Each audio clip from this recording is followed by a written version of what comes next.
പിന്നെ ഒരു കാര്യമുണ്ട്, തെറ്റൊക്കെ ചെയ്തിട്ട് ഉമ്മ പുറത്തു തരണേ എന്ന് പറഞ്ഞ് കാലൊക്കെ വീണിട്ട് ഉമ്മനോട് പൊറുക്കലിനെ ചോദിച്ചാൽ ഒരുപക്ഷെ ഉമ്മ പുറത്തു തന്നു എന്ന് വരും. ഉമ്മ പുറത്തു തന്നു എന്ന് വിചാരിച്ചാൽ അള്ളാഹ് അത് പൊറുക്കണമെന്ന് നിർബന്ധമല്ല. ഇത് മനസ്സിലാക്കണം. മനുഷ്യന്മാരോട് ദുൽമ ചെയ്യുക. എന്നിട്ട് ഹജ്ജിനോ ഉംറക്കോ പോകുമ്പോൾ ഒരു പ്രത്യേക ഒരു നാടകം പോയിട്ട് വന്നിട്ട് കാണിച്ചു തരാം. ആ സമയത്ത് ഇങ്ങനെ പറയും, എന്നാ പുറത്തരണേ, പിന്നെ വല്ലതും സംഭവിച്ചിക്കണമെങ്കിൽ മാപ്പാക്കി തരണേ.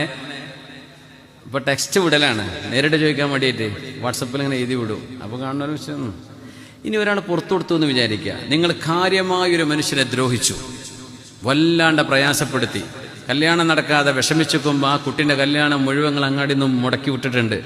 ഇതൊക്കെ പടച്ചോൻ പുറത്തരണമെന്ന് ഒരു നിർബന്ധമല്ലേ? ആ മനുഷ്യന്റെ വിശാല മനസ്സുകൊണ്ട് അയാൾ പുറത്തു തന്നേക്കാം, പക്ഷെ അള്ളാഹു പൊറുക്കണമെന്ന് നിർബന്ധമല്ല. അള്ളാഹുവിന് അതിൻ്റെ പേരിൽ നിങ്ങളെ ശിക്ഷിക്കാൻ അവകാശമുണ്ട്. നമ്മൾ പറയില്ലേ പുറത്തെടുക്കണം എന്ന് പറയുമ്പോൾ നമ്മൾ വിചാരിക്കും എല്ലാ ദുൽമും ചെയ്തിട്ട് നമ്മൾ പുറത്തെടുത്ത് പോലും ഇങ്ങനെ വിലസേ അള്ളാഹ് അവർക്ക് ഇങ്ങനെ റഹ്മത്ത് ചെയ്യണം എന്നാണോ ഉദ്ദേശിക്കുന്നത്? അല്ല.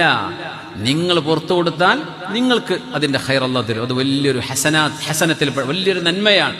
നമ്മളോട് ദുൽമ ചെയ്തവർക്ക് നമ്മൾ മാപ്പാക്കി കൊടുക്കാൻ നമ്മൾ പുറത്തു കൊടുക്കും. അള്ളാഹ് പൊറുക്കോ? പൊറുക്കണം നിർബന്ധമല്ല.